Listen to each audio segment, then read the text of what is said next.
예. 시므리가 쿠데타를 일으켜 북이스라엘의 두 번째 왕조인 바사의 아들이 이제 엘라 때 그 바사 가문을 무너뜨립니다. 무너뜨리지만 그게 통치가 너무 짧았어요. 그래서 7일밖에 안 되거든요. 그래서 학계에서는 그를 온전한 왕조라고 보기보다는 쿠데타 세력으로 이제 간주합니다. 근데 뭐 어쨌든 왕조에는 들어가긴 들어갑니다. 이렇게 당시 엘라 왕의 근데 이제 그 시므리가 어쨌든 그 엘라를 죽이고 지가 왕이 됐잖아요. 근데 시므리가 엘라의 신하인데, 바하사 왕조의 그 엘라의 신하인데, 그때 이제 엘라의 군대 장관이 이제 오므리였어요. 오므리가 이제 그 소식을 듣고 시므리의 쿠데타를 제압하죠. 쿠데타를 제압하고 북이스라엘의 세 번째 왕이 됩니다. 이게 옛날에는 군권 잡고 있는 사람이 짱이에요. 그냥 지 마음에 안 들면 그냥 뒤집어 엎으면 되니까. 하여튼 이 군대 장관이었던 이 오므리가 이제 왕조를 세웁니다. 세 번째 왕조죠. 그리고 그의 아들이 아합이에요. 이 문제적 인물이죠. 아합, 이세벨, 그죠? 그리고 오므리 왕조의 2대 왕이 됩니다. 아합이. 이 아합 왕 때 유명한 이제 엘리야 선지자가 등장하죠. 애증관계입니다. 이 둘은 진짜 골치 아파요. 열왕기상에서는 중요한 내용을 이렇게 엘리야가 등장해서 열왕기에서는 중요한 내용을 구성하고 있기 때문에 우리는 이 아합 왕에 대해서 조금 더 깊은 이해를 가질 필요가 있습니다. 중요한 인물이에요. 솔로몬이 죽고 이스라엘이 남북으로 나뉘어지죠. 남북으로 나뉘어진 상태에서 북이스라엘은 약 209년을 가고 남유다는 345년을 존속하게 됩니다. 209년이면 그냥 망할만 할 때 망한 거예요. 딱 한 나라가 세워지고 200년이 지나가면 부패하기 시작하거든요. 그래서 우리나라도 조선시대 때 그 임진왜란 끝나고부터 이제 나라 개판되죠. 그래서 임진왜란 때 나라가 망했으면 차라리 새로운 나라가 세워지면 더 좋았을 수도 있다. 뭐 이런 말들을 합니다. 역사학자들이. 이 역사학자들이 200년으로 봐요. 한 나라를. 그 운명을. 그래서 이스라엘이 아수르에 의해 먼저 멸망해요. 북이스라엘이. 그리고 북이스라엘이 멸망하고 136년 뒤에 남유다가 바벨론에 의해서 이제 멸망하게 됩니다. 남유다의 왕조는 망하는 그 순간까지 다윗 가문만이 이어갔고, 북이스라엘은 알다시피 쿠데타를 밥 먹듯이 해가지고 왕조가 9번이 바뀌어요. 뭐 대단하죠. 200년짜리 나라인데 왕조가 9번이 바뀌면 대단한 겁니다, 진짜. 오므리 왕조는 그 아들 아합으로 대표되는 왕조입니다. 하나님께서 싫어하는 악역을 자인한 집안이기 때문에 신앙적으로는 진짜 몹쓸 사람들이에요. 하지만 북이스라엘 아합이 그러면 완전 나쁜 사람이냐? 안 하면 그건 아니에요. 아합이 정치는 잘했어요. 아합 때 북이스라엘의 전성기가 일어납니다. 희한하죠. 그 정치, 경제, 군사적 문제에서는 그 어느 왕보다 나라를 잘 다스립니다. 든든한 기반이 올려놔요. 거기서 이제 그러니까 이제 세상적으로는 나름 성공한 왕이에요. 북이스라엘에게 있어서 최고 위협은 북쪽에 있는 아수르거든요. 그 아수르를 대적하기 위해서 이제 오므리가 생각한 게 뭐냐면 북이스라엘 바로 위에 있는 이제 레바논이 있는데 북이스라엘 있고 그 위에 이제 레바논이 있어요. 레바논이 있는데 아수르는 그 레바논 위에 있어요. 그 레바논 해안에 위치한 이제 두로라는 도시 국가가 있습니다. 그와 동맹을 맺게 돼요. 아합이. 두로는 해양 민족으로 바로 북이스라엘 바로 위에 위치한 그리고 두로 또 바로 위에 또 시돈이라는 도시 국가가 있어요. 이 둘 다 해양 민족이에요. 싸움 잘합니다. 그래서 함께 당시 강성한 도시 국가를 이 두 도시 국가가 이루고 있었는데 이 지중해 무역권을 얘네들이 다 잡고 있었어요. 그 바다사나이죠. 그래서 북아프리카에 있는 카르타고라는 식민지, 북아프리카를 보면 이제 카르타고가 있거든요. 거기 식민지를까지 세우는 대단한 민족입니다. 오므리 왕이 북이스라엘의 정치, 경제, 군사적 안정을 위해서 이 두로와 손을 잡아요. 손을 잡으면서 그의 아들 아합을 두로의 공주 이세벨이 두로의 공주예요. 그 두로 도시국가 정략 결혼을 시킵니다. 그래서 두로가 이제 섬기던 신이 이제 바알입니다. 바알과 아세라예요. 당연히 본격적으로 이제 그 우상을 섬기던 그 공주가 들어왔으니 당연히 본격적으로 북이스라엘에서 그 우상 숭배가 성행하게 되는 거죠. 이 문제적 인물이 핵심입니다. 이세벨. 아합은 솔직히 잡혀 살아요. 이세벨한테. 이세벨이 다 이게 좌지우지합니다. 물론 북이스라엘은 여로보암에 의해서 이제 그 세워지는 그 순간부터 북이스라엘은 하나님을 배반하죠. 그러면서 이제 예루살렘 성전 갈 필요 없어. 우리 여기에 이제 우리가 여기서 이제 하나님을 섬길 수 있게 내가 황금 송아지를 이제 만들죠, 그죠? 그러면서 이게 이제 하나님이다라고 하면서 우상숭배의 시작하게 됩니다. 그런데 이제 문제는 뭐냐면 아합 왕 때 이제 이게 절정이에요, 절정. 북이스라엘 우상숭배가 절정을 이루게 돼요. 그래서 오늘 우리가 생각해 보려는 게 바로 북이스라엘은 우상숭배로 왜 북이스라엘은 우상숭배로 갔냐라는 거죠. 신기하잖아요. 남유다와 같은 민족이에요. 그죠? 유다와 같은 민족인데 같은 이스라엘이고 역사도 같이 공유해요. 출애굽부터 해가지고 쭉 그죠? 같은 역사를 공유하고 있는데 왜 얘네들은 우상숭배로 갔을까? 같은 모세를 통해서 출애굽했고 하나님의 기적을 같이 경험했고 다윗과 솔로몬의 통치를 동시에 경험한 같은 민족이에요. 그런데 왜 이런 일들이 일어났냐라는 거죠. 이 문제는 생각보다 간단하지 않습니다. 그렇게 생각할 수도 없어요. 간단하게 생각한다라는 건 어떤 의미냐면 하나님을 섬기지 않으면 벌받고 하나님을 섬기면 복받는다. 이렇게만 열왕기서를 보면서 하나님을 섬기지 않으면 벌받고 하나님을 섬기면 복받는다. 이렇게 성경을 해석해버리면 이상하게 되는 거예요. 그 얘기가 아닙니다. 그죠? 그렇게 간단하게 생각해버리면 세상이 다 간단하죠. 뭐 간단하지 않은 게 뭐가 있어요. 세상 복잡할 게 뭐가 있겠습니까? 근데 세상은 생각보다 복잡하거든요. 신앙도 생각보다 복잡해요. 그럼 하나님을 믿으면 복받고 아니면 벌받는다라는 이 간단한 원리가 왜 북이스라엘, 걔네들이라고 그거를 몰랐겠냐고요. 하나님 섬기면 복받고 하나님 안 섬기면 벌받는다라는 것, 걔네도 율법 다 알아요. 왜 몰랐겠냐고. 그걸 알겠죠. 걔네들도 다 알죠. 아는 내용이잖아요. 그죠? 근데 왜 그랬냐라는 거죠. 그럼에도 불구하고 왜 그렇게 했냐. 우리는 보통 이런 문제에 대해서 이제 별 생각 없죠. 그냥 지나칩니다. 자, 사사기를 봐야 돼요. 사사기 2장 6절에서부터 10절에 전에 여호수아가 백성을 보내며 이스라엘 자손이 각기 그들의 기업으로 가서 땅을 차지하였고 백성이 여호수아가 사는 날 동안과 여호수아 뒤에 생존한 장로들 곧 여호와께서 이스라엘을 위하여 행하신 모든 큰 일을 본 자들이 사는 날 동안에 여호와를 섬겼더라. 여호와의 종 눈의 아들 여호수아가 100세의 죽음에 무리가 그의 기업의 경내 에브라임 산지 가스산 북쪽 딥나 헤레스에 장사하였고 그 세대의 사람도 다 그 조상들에게로 돌아갔고 그 후에 일어난 다른 세대는 여호와를 알지 못하며 자 이게 중요한 겁니다.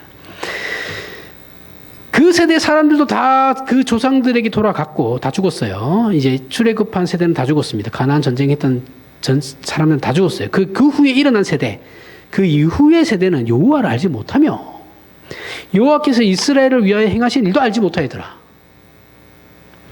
자, 사사기는 우리가 배웠듯이 이스라엘이 정치 사회적으로 극심하게 혼란을 겪고 신앙적으로는 실패해서 우상숭배가 만연했으므로 하나님께 정말 죽을 만큼 매를 맞은 기록들이 이제 딱 기록되어 있죠, 그렇죠?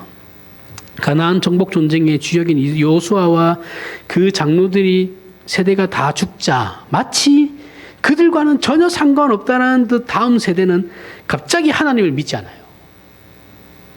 그죠? 그래서 성경이 기록하고 있어요.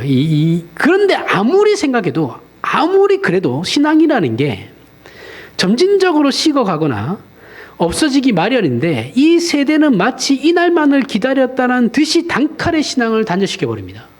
그죠? 다음 세대, 다른 세대는 여호와를 알지 못하고 아예 그냥 그렇게 못 찍어버리거든요. 단언하고 있어요. 그렇죠? 성경에서. 하나님을 버려버려요. 신기하죠? 자, 우리 집안이 기독교를 내가 쭉 믿어왔어요. 저 위에서부터 쭉 믿어왔는데 내 자식이 아무리 신앙이 없다고 해도 얘도 듣고 자란 게 있어요. 그러면은 힘들 때는 하나님 찾게 되어 있거든요. 이 정도는 돼요. 그런데 마치 내 자식은 하나님을 아예 모르는 것처럼 그렇게 단절이 딱 되어 버렸다라는 거죠. 신기하잖아요. 그렇죠? 이 문제에 대해서 이제 왜 그러냐라고 했을 때 전통적으로 이제 이 부분을 해석하는 정통적인 해석이 뭐냐면 신앙 교육의 부재라는 겁니다. 신앙 교육을 시키지 않았다, 제대로. 기성세대가 다음 세대에게 신앙의 재산을 물려주는 걸 실패했다. 이게 이제 그 전통적인 해석인데 제가 전통적인 해석이 맞는 거면 이런 말을 안 했겠죠. 동의를 했으면 동의할 수가 없어요. 이 내용에. 부재는 맞아요. 부재는 맞는데 신앙 교육을 제대로 안 시킨 건 맞습니다. 근데 이제 관점이 조금 달라요. 근데 아무리 신앙 교육이 실패했더라도 이렇게 단절되듯이 될 수는 없어요. 그죠? 100명 중에 60명이 신앙을 버렸다는 건 이해돼요. 그죠? 이스라엘이 100명이었는데 60명 정도가 다음 세대에 60명 정도가 나 이제부터 하나야. 그렇게 하고 40명 정도는 하는 거 그거는 이해하죠. 근데 100명이 전부가 한순간에 신앙을 버렸다는 건 이해가 안 됩니다. 이런 건 있을 수 없죠. 그래서 우리는 여기에 중요한 어떤 일이나 과정이 있었을 것으로 추측할 수 있어요. 이거 말고 분명히 어떠한 계기가 있었을 거다. 그 계기가 생각보다 그 다음 세대에게는 굉장히 큰 일이었을 거다. 라는 걸 추측할 수 있죠. 예. 그리고 이제 그렇게 추측할 수 있고 신명기 6장에 가면 신앙 교육의 부재라는 해석은 그다지 설득력이 없다라는 걸 이제 알 수 있습니다. 신명기 6장에 보면 이렇게 나와요. 4절에서부터 9절에 이스라엘아 들으라. 우리 하나님 여호와는 오직 유일한 여호와시니 너는 마음을 다하고 뜻을 다하고 힘을 다하여 내 하나님 여호와를 사랑하라. 오늘 내가 내게 명하는 이 말씀을 너는 마음에 새기고 내 자녀에게 부지런히 가르치며 집에 앉았을 때에든지 길을 갈 때에든지 누워있을 때에든지 일어날 때에든지 이 말씀을 강론할 것이며 너는 또 그것을 내 손목에 매어 기호를 삼으며 내 미간에 붙여 표로 삼고 또 내 집 문설주와 바깥 문에 기록할지니라. 자, 이거는 지금 이 신명기에 나오는 지금 읽은 이 말씀은 이스라엘에서 이런 가정마다 지금도 내려오는 전통이에요. 지금도 해요. 이거를. 이런 행위들이 하루아침에 없어진다는 건 이스라엘 민족의 그 민족성에 따르면 있을 수 없는 일입니다. 없어요. 그런 건 없어요. 지금도 이어지고 있다니까요. 이스라엘의 성향은 저들이 로마에 의해서 완전히 파괴되고 2000년 동안 디아스포라로 전 세계에 흩어져 살던 때도 각 가정마다 이 유대 공동체 안에서 이 율법 교육을 했어요. 계속 이어져 왔습니다. 이들의 이러한 성향을 볼 때 세대 간의 신앙 교육이 끊겼다라는 건 합리적이지 않아요. 해석이. 그죠? 지도자들이나 부모들이 자녀들에게 신앙 교육을 한 건 맞아요. 맞는 것 같아요. 그것까지는 부재는 아니에요. 그 신앙 교육은 했어요. 근데 제가 여기서 아까 부재라고 하는 게 맞다고 동의하는 부분은 잘못된 신앙 교육이었다라는 거죠.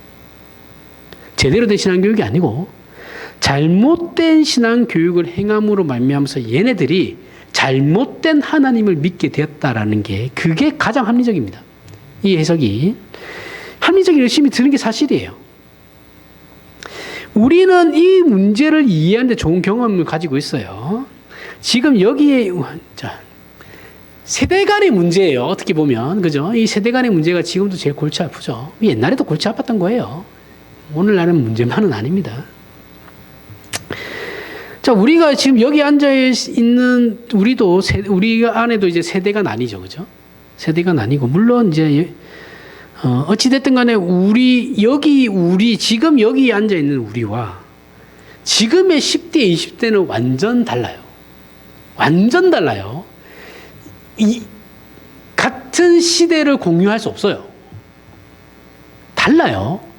얘네들은 어렸을 때 가난했던 적이 없어요. 풍요에 우리나라가 잘 살기 시작할 때 태어난 애들이 여기서 가난이 뭔지를 몰라요. 나라가 망하는 게 뭔지를 몰라요. IMF도 몰라요, 얘네들은. 2002 월드컵도 모르는 애들이니까. 너무 달라요. 이 간극의 골이 얼마나 깊고 넓냐 하면 우리 기성세대가 당연하게 생각했던 것을 그게 무엇이든지 간에 이 세대는 안 들어요. 그럼 왜 그러냐면 그 이유가 없어요. 안 들어요. 이유는 없습니다. 그럼 우리가 자녀들에게 뭘 그렇게 잘못했길래 쟤네들이 저러나. 이 생각하죠. 그럼 또 우리는 또 반대로 생각해 봐야 됩니다. 그럼 우리는 쟤네들한테 뭘 그렇게 잘해줬나? 또 생각해 봐야 돼요. 도대체 뭘 얼마나 잘해줬길래? 그죠? 물론 저도 이제 기성세대니까 이건 지금 이 얘기는 사실은 저와 저의 부모 세대에 이제 해당되는 건데, 이제 10대, 20대는 진짜 논외로 이 너무 다르니까.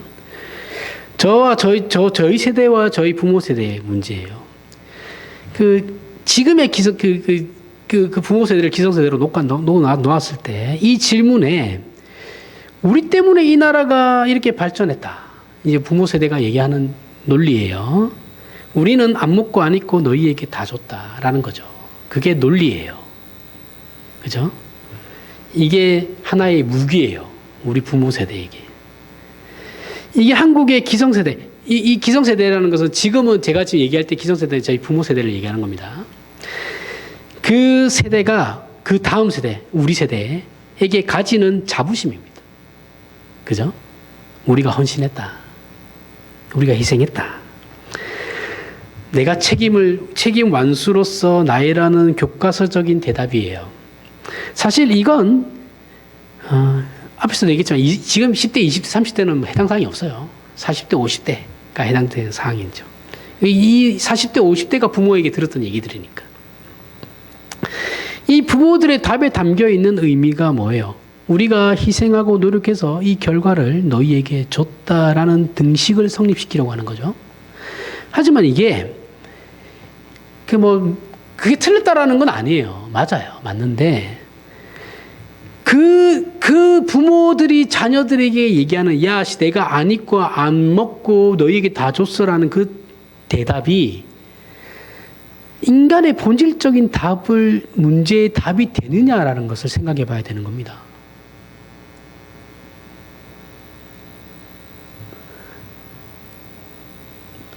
이게 문제예요. 인간이 할 수 있는 것으로 인간 스스로에게 답을 줄 수 없다라는 게 기독교의 입장이에요. 그죠? 본성적으로 이걸 우리 스스로도 너무 잘 알아요. 인간은 은혜가 필요한 존재죠. 여기서 말하는 은혜는 인간의 영혼은 인간이 노력하고 상상하고 만들어낼 수 있는 것으로 만족할 수 없는 존재라는 거예요. 내가 희생하고 내가 헌신하고 내가 안 먹고 안 입어서 너희들에게 다 줬다. 이거는 인간이 만들어낼 수 있는 거죠. 그렇게 해서 걔네들 우리 지금 40대 50대에게 그러면 우리 40대 50대가 인간으로서의 어떤 인생이 전반적인 인생에 대한 그 답을 얻을 수 있는 답을 그럼 그걸로 얻을 수 있었냐면 아니에요. 오히려 물질 만능주의만 더 부추겼습니다. 그래서 한국 교회가 지금 이 모양 요코라지가 난 거예요. 무슨 말인지 이해하시죠? 부모가 자녀들에게 너 굶기지 않고 공부시키면 부모 노릇을 다 한 것이냐? 그렇게 다 했다고 자랑하는 것이, 그래서 마음껏 자녀들에게 큰 소리 치고 다그치고 강요하고 강제하고 하는 것으로 자녀들의 영혼에 답을 줄 수 없다라는 겁니다. 그죠? 우리는 너무 세속주의로 흘러가지고 물질로만 흘러버렸어요. 그러니까 우리 때도 그 영혼의 만족이 없어요. 다 그때도 행복은 성적순이 아니잖아요. 그 영화 이제 우리 때 한창 나왔던 거죠. 그렇죠? 그때 대학 입학 시험 때문에 자살 많이 하고 그랬잖아요. 그렇죠? 그렇게 몰아넣었잖아요. 부모 세대들이.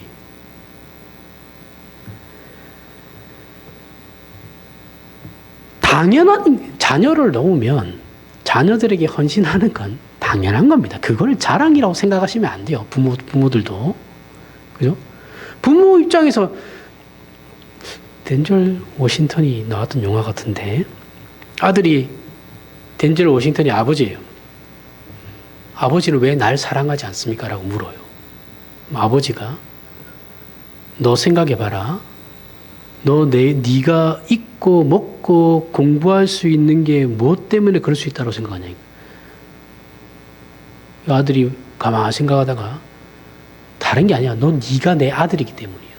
네가 내 아들이기 때문에 내가 너를 사랑하든 안 하든 그건 중요한 게 아니다.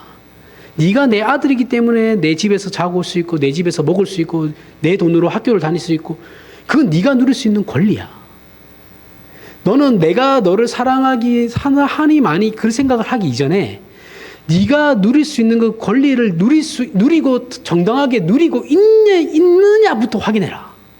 그 다음에 아버지가 나를 사랑하냐 안 하냐를 생각해라. 그 말하거든요. 당연한 거라는 거예요.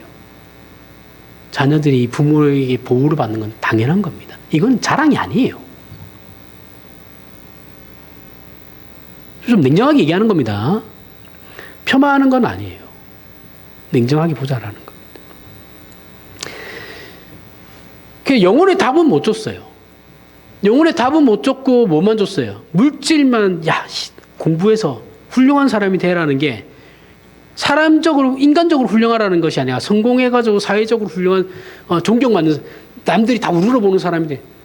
돈 많이 버는 게 장땡이야. 그죠? 이렇게 가르쳤잖아요. 그러니까 기성세대는 우리 세대는 그거를 이제 듣고 자라요. 듣고 자라니 영혼은 안 채워져요. 인생의 답은 못 구해요.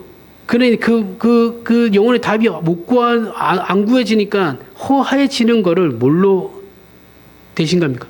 물질로 생각하죠. 그러면서 결국 뭐가 돼요? 재산 안 물려준다고 어머니 아버지를 죽이는 일이 일어나는 거죠. 기성세대에 대한 불신이 일어나기 시작하는 겁니다. 여기에 특히 한국 교회 부모들은 큰 소리 칠 자격이 하나도 없어요. 신앙교육을 개판으로 했거든요. 진짜. 교회 안 가도 돼. 학원을 가.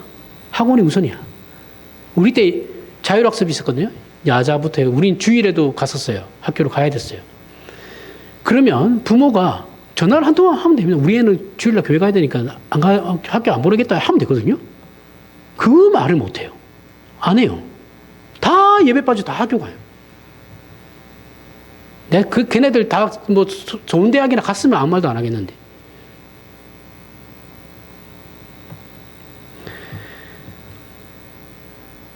제 윗세대는, 제 부모 세대는 배고파 죽는 세대였죠. 그죠? 왜 그런지에 대해서 이해 못하는 건 아닙니다. 배고파 죽는 세대였어요. 병원에 가지 못해가지고 아이를 직접 잃었던 세대였기 때문에 이런 문제는 당장 눈앞에 닥친 현실이죠. 부모 세대에 있어서는. 그러나 이 문제를 해결하기 위해 다른 모든 분야에서 목숨을 건 노력을 했어요. 신앙도 그런 식으로 했어요. 그래서 지금은 한국 사회와 한국 교회가 마치 우리 부모 세대가 그 열심으로 일구었던 것을 보상받는 듯한 결과에 이르렀죠. 그죠? 90년대 이럴 때 막 그랬잖아요. 막 여의도에서 집회 한번 하면 400만 명 모이고 막 이랬잖아요. 그죠? 그리고 이것이 기성세대로 하여금 자녀들, 그러니까 후손들, 제가 속한 세대에게 큰 소리를 칠 수 있게 했고 강요할 수 있는 권위가 되었죠. 이게 권위가 된 거예요. 요거 이스라엘에 그대로 대입하시면 돼요. 결국 윗세대가 후손들에게 큰 소리 칠 수 있고 강요할 수 있는 건, 또는 우리가 자녀들에게 강요할 수 있는 그 근거가 되는 것들은 결국 윗세대와 부모들의 손에 있는 걸, 자신들이 만들어낼 수 있는 걸 근거로 자녀들에게 강요를 했다는 거죠. 여기에 후손들의 대답은 뭐냐면, 후손들과 자녀들의 대답은, 그럼 부모들은 자기 영혼의 만족을 자기 손으로 이루셨다고 말하고 있는 겁니까? 이렇게 질문하는 거예요. 표현은 그렇게 안 해요, 서로 간에. 그런데 충분히 느끼고는 있어요. 우리 엄마, 연예인들 한 번씩 나와가지고 이제 뭐 얘기하는 거 들어보면 자기가 부모님이 권사예요. 근데 자기 교회 안 나간대. 왜 안 나가냐 그랬더니 우리 엄마 신앙생활 하는 거 보니까 별로 안 나가고 싶다고. 그 얘기하는 거예요. 이해하세요? 우리 엄마는 교회 권사인데 그렇게 이기적이고 표독스럽다고. 저희 할머니가 그래요. 우리 할머니는 표본이에요. 저한테 있어서. 안 좋은 거에 진짜 대표적인 표본입니다. 안 좋은 신앙이. 도움이 너무 돼요. 죄송한데. 반대로만 하면 됩니다. 저희 할머니가 하는 거. 배는 불러요. 배는 부른데 영혼의 만족스럽지가 않죠. 공부도 할 만큼 했는데 인격이 고급스럽게 되지는 않아요. 그죠? 지독실하게 공부시켰잖아요. 저희 세대 부모님도 우리 보고 우리 때는 대학 못 가면 죄인이에요. 교회에서도. 교회 공동체 안에서도 너 처음에 물어본 게 너 어느 대학 가서 이거예요. 그 시험 보고 나면. 내가 대학 갔는지 안 갔는지 어떻게 알아? 그 야만한 시대였으니까. 뭐. 공부를 열심히 하고 많이 했는데 이 사람은 사람이 사람 같지가 않아요. 그래서 어른들이 있는 자리에서는 어떻게 하냐면 우리의 마음을 표현을 드러내지 않기를 하죠. 그래서 세대 간의 갈등이 더 깊어지는 겁니다. 이게 지금 한국 사회의 문제입니다. 한국 교회 동시에 한국 교회의 문제이기도 해요. 세대 간의 갈등은 한국 교회 안에도 있죠. 심해요. 엄청 심합니다. 생각보다 심해요. 비난하려는 목적으로 그 말을 하는 게 아니에요. 그분들의 그 환경도 이해하고 그럴 수밖에 없었던 그 시대적 한계도 이해합니다. 실상을 알자라는 거예요. 그리고 사사기가 겪었던 비극도 이와 동일한 거였습니다. 즉 우리가 스스로 할 수 있다고 여긴 걸 후손이나 자녀들에게 강요한다라는 것은 그 부모의 인식 속에는 이 문제가 은혜의 산물이 아니다라는 거예요. 은혜의 산물이 아니고 할 수 있다는 그 의지의 문제라는 것인데 여기에는 은혜를 베풀어 주신 하나님의 설 자리가 없습니다. 그죠? 야, 좋은 대학 가야지. 너 인서울 가야 될 거 아니야. 그러면 주일날 가서 공부해야지. 주일날 예배 드린다고. 예배 드리면 그게 인서울 대학 갈 수 있겠니? 라고 하는 건 은혜는 필요 없다라는 거죠. 내 의지가 더 필요하고 내 노력이 더 필요하다는 거죠. 그렇죠? 노력하지 말라는 게 아니죠. 이걸 자녀들이 모르는 것 같죠? 다 알아요. 애기들도 우리가 모르는 것 같죠? 다 압니다. 특히 표현을 못할 뿐이지 느끼는 게 있어요. 사실 그 영혼이 알고 있어요. 부모가 자녀에게 큰 소리 칠 때 아무리 진리를 떠들어대고 옳은 소리 하며 현실과 신앙적인 말을 한다 해도 그 속에 하나님은 없고 부모 자신들의 것을 근거로 큰 소리를 치고 나는 했는데 임마 나는 이렇게 했어 나는 이렇게 해서 내 인생을 성공적인 삶으로 이끌어왔어 너는 왜 못해 이렇게 얘기하잖아요. 그러면 그건 결국 지가 잘나서 그렇다라는 거잖아요. 부모가 그 자녀가 저 사람은 우리 아버지는 하나님을 믿는다라는 분이 왜 하나님의 은혜를 쏙 빼버리고 자기가 잘한 것만 가지고 저렇게 날 닥달하나. 그러면 하나님 우리 아버지는 하나님이란 존재가 저런 존재인 건가? 안다라는 거죠. 자녀들도. C.S. 루이스라는 사람이 있습니다. 그 사람이 이런 말을 했어요. 정신세계에서 억압이 정신을 영구적으로 꺾지 못하면 거기 복수심 어린 자존심과 경멸이 고개를 쳐든다 라는 말을 했습니다. 억압이 계속되면 마음속 깊은 곳에 반발과 복수심만 생긴다라는 거예요. 아예 꺾지 못하면. 사사기 시대의 후손들도 그렇지만 지금 한국교회 자녀들이 부모에 대해 이런 마음을 가진다라는 거예요. 우리 부모의 자신감과 확신이 무엇에 근거하고 있는지 자녀들은 다 알아요. 자기 어머니가 교회 권사인데 교회에서 사기치고 다니는 거 다 압니다. 돈 빌려가지고 안 갚고 여기저기 막 욕먹고 모를 것 같죠. 그래서 믿음 생활을 안 하는 거예요. 자녀들이. 우리 엄마 우리 아버지 보니까 그냥 신앙이라는 거 없어도 되겠다. 이걸 보라는 겁니다. 70년대부터 한국교회가 부흥하기 시작합니다. 복음주의가 주류를 이루었어요. 구원의 확신을 가지는 문제가 신앙의 핵심이 되어버렸어요. 다른 건 다 필요 없어요. 구원의 확신만 있으면 돼요. 그런데 이것을 추구하는 이들이 이걸 잘못 이용해요. 잘못 사용해서 같은 교회당에서 함께 신앙생활했고 예수를 믿는다고 해도 나 예수 믿어라고 해도 아니 그것 말고 너 구원의 확신이 있냐고 이렇게 묻곤 했습니다. 그죠? 저도 어렸을 때 많이 했어요. 아니 예수 믿냐? 예 믿습니다. 아니 그래서 지금 죽어도 천당 갈 자신 있냐고.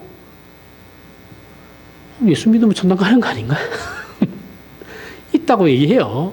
없는 것 같은데 그렇게 배웠으니까. 그게 무슨 확신이에요? 지금 생각하면 그 시대는 사회나 공동체나 교회 공동체나 예의 없어요. 예의를 밥 말아 먹은 시대입니다. 진짜. 예의는 반말 인권, 막 인간 존중 뭐 이런 거 없어요. 그냥 야만의 시대였어요, 다. 그죠? 진짜 야만의 시대였습니다. 이건 하나님이 물어보셔야 할 문제예요. 너 하나님이 우리한테 와서 야, 너 구원의 확신 있어? 이렇게 물어보는 건 오케이. 100% 이해합니다. 그럴 수 있죠. 사람이 사람에게 물어볼 수는 없어요. 지가 뭔데? 아니 생각해보세요. 내가 그 구원에 확신이 있다 없다 쳐. 그럼 네가 그럼 나 구원시켜 줄 수 있냐고. 있다 쳐. 그럼 네가 구원시켜 주는 거냐고. 아니잖아요. 아무 상관없어요. 그렇게 물어보는 것 자체가 오만이에요. 교만이고. 좋게 생각해서 하나님께서 그 사람을 통해서 물어볼 수는 있겠죠. 만약 그런 거라 한다면 그 사람은 최대한 겸손하게 물어봐야 됩니다. 눈에 힘 빼고. 사람이란 인격적이고 정신적이며 영적인 존재죠. 쉽게 다루려고 하면 안 돼요. 그리고 자기가 믿는 것을 쉽게 바꿔서도 안 됩니다. 우상이란 하나님이 아니라 자기 자신이 소원하는 것을 가지기 위한 수단이 종교라는 이름으로 형상화되는 것을 우상이라 그러는 거예요. 그래서 우상에는 인격이 없습니다. 내가 하나님을 믿고 있지만 하나님을 내가 이런 식으로 믿고 있다면 그 사람은 하나님을 믿는 게 아니라 우상을 믿고 있는 거예요. 그래서 나와 같은 하나님이라고 얘기하고 있지만 그 사람이 믿는 하나님과 내가 믿는 하나님은 다른 거예요. 우상은 우리의 소원을 이루어주는 수단일 뿐이죠. 그래서 하나님께서 자신을 이런 취급하는 걸 하나님은 절대 못 견디십니다. 그래서 이스라엘이 박살난 거예요. 결국 이스라엘이 망한 건 이것 때문에 망한 거예요. 하나님은 계속 그런 식으로 취급하니까. 열받아가지고. 한국교회도 조심해야겠죠. 한국교회가 딱 지금 이렇게 믿고 있잖아요. 그죠? 어떤 기술과 규칙으로는 권위를 가지지 못하니까 종교화 시켜버리죠. 그 신격화 시켜버린 겁니다. 우리의 욕망과 욕심을 채우기 위해 그렇게 하는 거예요. 그래서 부모가 우선해야 할 일은 우리 자신이 은혜로 이 자리에 왔다라는 걸 인정해야 한다는 거죠. 먼저. 만약 자녀들에게 우리가 먹고 싶은 것 안 먹고 입고 싶은 것 안 입고 이 자리에 왔다는 조건을 제시함으로써 자녀들에게 권위를 가지려고 한다면 그것만 가지고 그것도 훌륭한 거예요. 그런데 그것만 가지고 권위를 가지려고 한다면 우리 신자의 삶에 하나님의 은혜는 설 자리가 없죠. 사라집니다. 이것에 대한 자녀들과 후손들의 반발이 있다는 걸 우리는 분명히 기억하셔야 됩니다. 이미 한국교회는 이 반발이 일어났어요. 교회가 개판이 됐으니까. 우리는 우리의 자녀들을 하나님의 은혜 앞에 맡겨야 하는 겁니다. 우리는 자녀들에게 우리가 노력한 것에 비해 하나님께서 더 많은 걸 주셨다고 고백해야 하는 것을 사사기에서 배워야 하는 거예요. 앞으로 한국교회 후손들의 신앙은 단언하건대 개판일 겁니다. 지금보다 더 엉망진창 될 거예요. 저 솔직히 앞으로 자신이 없어요. 얘네들 저 사람들에게 어떻게 해야 되나 그게 걱정이 진짜 앞섰거든요. 이거는 무조건 그렇게 될 거예요. 이미 시작됐어요. 그죠? 이건 우려가 아니고 비극도 아니고 사실입니다. 하지만 우리의 자녀들을 위한 걱정으로서의 사실이기 이전에 지금 우리 자신의 신앙에 대한 사실인 것이죠. 우리의 신앙은 그만큼 쉽게 우상화된다라는 사실입니다. 걔네들 얘기할 필요 없어요. 우리가 더 문제예요. 그죠? 우상화된다라는 것은 섬기고 무릎 꿇고 순종하고 기도하며 은혜를 구할 대상이 없어진다라는 겁니다. 방법론에 있어서 은혜라는 그 무한하신 하나님의 베푸심이 없어지고 하나의 법칙만 남아요. 조건. 그죠? 인과율. 앞에서 얘기한 그 C.S. 루이스는 이 사람이 재밌는 사람인데 굉장한 인문학자예요. 그러면서 굉장한 그 기독교 신앙에 대한 통찰을 가지신 분인데 이분 책은 무조건 다 읽어보셔도 됩니다. 굉장히 좋은 책들이에요. C.S. 루이스는 어릴 때 예수를 믿다가 10대 후반에서부터 20대 초반까지 무신론자였어요. 예수를 안 믿어요. 기독교 집안에서 자랐어요. 그런데 나중에 다시 신앙으로 돌아옵니다. 그는 어머니의 죽음과 이 사람이 다닌 학교가 이제 미션스쿨이었는데 좀 유명한 학교예요. 사립학교인데 좋은 학교입니다. 영국에서 좀 내놓으라는 학교예요. 미션스쿨에서 이제 억압적인 신앙의 경험을 한 거예요. 그리고 고전문학과 철학의 영향으로 기독교 신앙을 버려요. 그렇게 그가 기독교 신앙을 버리면서 한 말이 무엇이었냐면 나는 계시, 기독교 신앙의 권위, 즉 나는 계시라는 폭압적인 정오의 빛에서 고등한 사고라는 서늘한 저녁의 빛 속으로 빠져들어갔다. 계시가 정오의 빛이라 진리라는 건 압니다. 아는데 거기에서 서늘한 저녁의 빛, 어둠으로 하지만 고등한 사고를 가진 인문학, 하지만 진리는 아닌 그 속으로 빠져들어갔다라고 합니다. 진리인 건 알아요. 기독교가 이 사람도. 그는 기독교는 말이 안 되고 늘 억압적이며 고함만 지르니까 인간의 지성세계가 여기보다 더 낫다고 생각되는 거예요. 인문학이 훨씬 더 낫다고 생각한 거야. 기독교가 진짜 맞는데 얘네들 너무 억압적이니까 강압적이고 고함만 지르니까 그것보다 더 고상하게 보이는 이 인문학, 철학이 훨씬 나에게는 더 낫다가 그렇게 낫게 보였던 거예요. 그 이유는 그 폭정의 기독교 신앙 밖으로 나가면 그 폭정의 기독교 신앙 밖으로 나가면 위로와 자극만 있다. 나를 위로해주고 자극적인 것만 있을 뿐 꼭 지켜야 할 일도 없고 꼭 믿어야 할 것도 없으니 너무 좋다. 그런데 하나님을 믿는다라는 것은 보통 얘기하는 식으로 올가매는 것도 칼을 들이대는 것도 아니죠. 하나님께서는 우리를 굉장히 인격적으로 설득하십니다.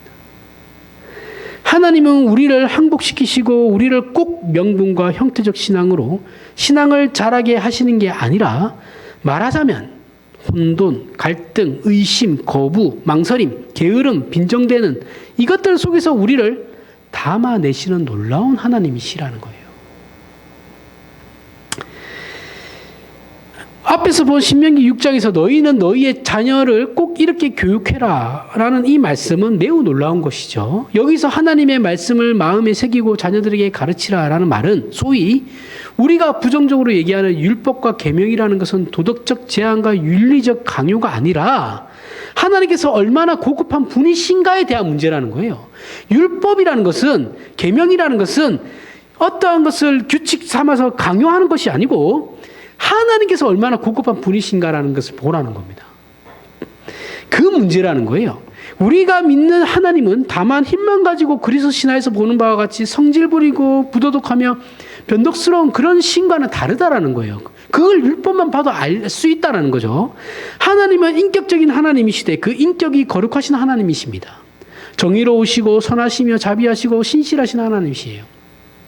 또한 이럴 뿐만 아니라 당신님이 우리에게 요구하시는 것도 당신님의 거룩하심으로 부르는 대상으로서의 요구인 것이지 우리에게 쓸모 있는 인간이 되라고 그렇게 성공하는 인간이 되라고 얘기하시는 분이 아니다라는 거예요. 우리도 모르게 신앙이라는 이름으로 하나님을 좁혀요. 당연히 우리의 신앙도 좁히고 있죠. 그런데 이렇게 좁아지면 어떤 일이 발생하느냐 하면 이 안에 있는 것과 밖에 있는 걸 구별하여 우상화 작업이 일어나게 되는 겁니다. 그게 다예요. 이게 절대적이에요. 이게 지금 극우들이 행하고 있는 게 이런 거잖아요. 좁혀가지고 자기들이 알고 있는 그 몇 가지, 다른 건 듣지도 않아요. 사실을 얘기해줘도 듣지도 않아. 자기들이 알고 있는 그게 진리야. 그것만을 향해서 달려가는.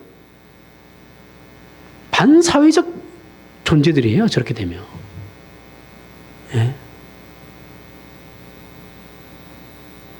쟤네들이 하고 있는 게 다 그런 거라고요, 지금. 거기에 정신 못 차리고 그 정당은 걔네들과 또 같이 간다고 난리죠. 적당히 해야지.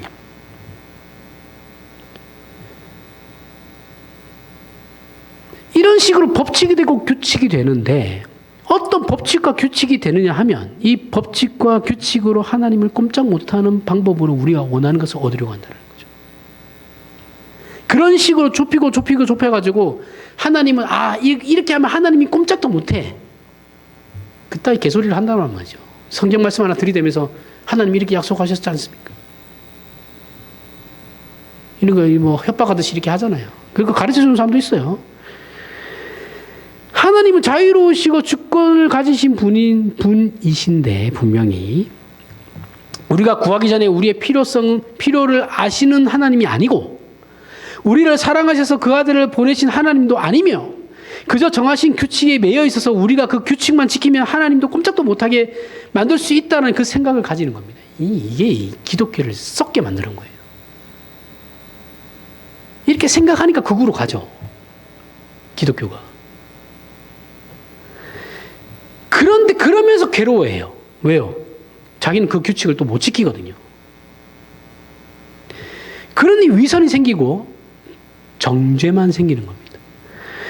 그렇게 자신을 넉넉하게 채울 수 없으니까 옳고 그름의 싸움밖에 할 줄을 몰라요. 세상에는 흑백 논리로만 다 이루어져요. 이 사람들 생각은. 그때부터 어떤 일이 발생하냐면 같은 신앙 공동체 안에서 틀린 사람만 찾아다닙니다. 왜 그러는데 도대체? 누가 그렇게 시켰어요? 목사도 가만히 있는데 왜 자기가 달리야? 목사가 알아서 하겠죠. 문제가 있으면.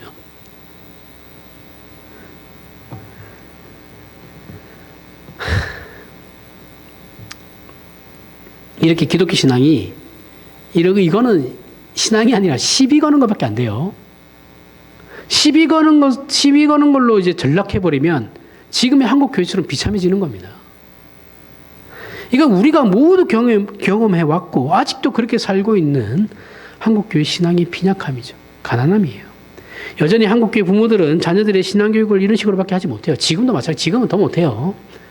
우리 부모 세대는 그나마 나았어요. 교회라도 가라고 했으니까. 지금 세대는 그렇지도 않아요. 교회도 안 보냅니다. 그러면 목사 원망이라도 하지 말든가. 왜 자기가 교회 안 보내놓고 자기 자식 교회 안 나가는 걸 목사한테 탓해요. 지가 안 보내놓고. 그럼 왜 그렇게밖에 안 가르치겠어요? 우리 세대도 빈약해요, 신앙이. 빈약한 애들이 빈약한 자기 자녀들에게 뭘 가르칠 수 있겠어요? 똑같은 이상한 것부터 그 이상한 거 가르치지. 그 수준이니까 그런 거예요. 자기들이 그렇게 비판하는 부모 세대보다도 못해요, 사실은. 신앙교육에 있어서는. 근데 뭐라 해요, 뭐라 하기는. 자기들도 잘하는 거 없으면서. 생각하지 않는 신앙은 똑같이 주입하고 있어요. 그러면서 하나님은 무서운 존재로 만들어버리죠. 생각하지 않는 신앙이란 뭐예요? 우리가 믿는 하나님과 그 신앙의 이해가 가장 원색적인 영역을 벗어나면 어떻게 해야 하는지를 모르는 걸 말하죠. 그 좁고 좁은 걸 거기에서 벗어나 버리면 내가 뭘 해야 되는지를 몰라요. 신앙이라는 걸 어떻게 해야 되는지를 몰라요. 주일에 교회당 와가지고 예배하고 기도하고 전도하고 헌금하는 거 말고는 그 다음에는 무엇을 해야 되는지 자신들도 모르니 자녀들에게 가르칠 수도 없죠. 그게 우리 세대예요. 그래서 고작 한다라는 게 뭐예요? 세상 속에서 어떻게 신자 노릇을 해야 하는지를 몰라서 진리라는 이름으로 그 사회에 폭력을 행사하고 있죠. 그죠? 어떻게 해야 되는지 모르니까, 옳고 그름밖에 모르니까 그걸 가지고 이제 사회에 폭력을 행사하기 시작하는 거예요. 야, 그거 죄야. 응? 이게 한국교회 지금 수준이라고요. 미국의 유명한 개혁파 신학자인 마이클 홀튼이라는 목사가 있습니다. 신학자예요. 조직 신학자입니다. 그 사람이 이런 말을 했습니다. 기독교 신앙은 주장, 슬로건, 권력 경쟁의 수사학이 아니다. 라는 말을 했어요. 우리 기독교 신자에게는 우리의 신념을 뒷받침하는 지적인 논의를 바탕으로 하는 대답과 인격과 삶으로 넘쳐나는 증언이 있어야 돼요. 그냥 무대뽀로 단순 무식하게 나아가는 게 아니고 지성을 가져야 된다고요. 내 안에 그 믿음에 대한 논리를 가지고 있어야 된다고요. 이런 게 없으니까 우리는 우리의 모자라는 신앙을 붙들고 있기 위해 이웃들에게 고함만 지릅니다. 성질을 부려요. 그것밖에 할 줄 아는 게 없어서. 그러니까 맨날 죽으나서 하나 그거들 보세요. 나가서 하는 빨갱이 공산주의 그 얘기 말고는 할 줄 아는 게 없어요. 진짜. 물론 돈 받고 나가는 거 다 압니다. 그 사람들.